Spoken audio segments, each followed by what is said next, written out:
بزرگان محترم، آج منگل کا دن ہے اور آپ جانتے ہیں کہ آج کے دن کون سے موضوع پر ہم بات کرتے ہیں۔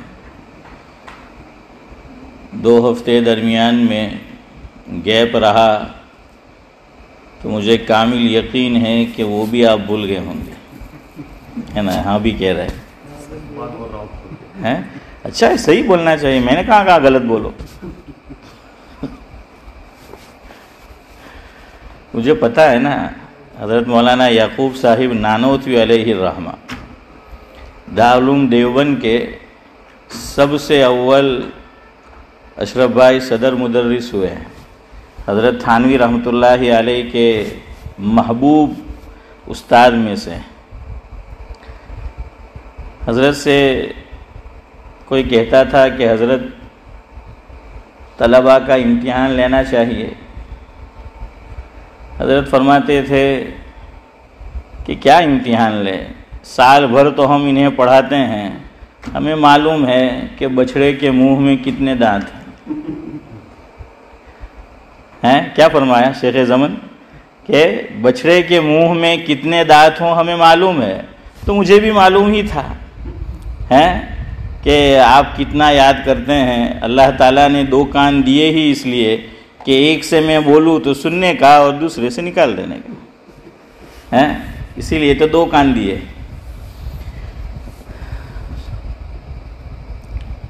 نکاح کے تعلق سے کچھ یاد آیا؟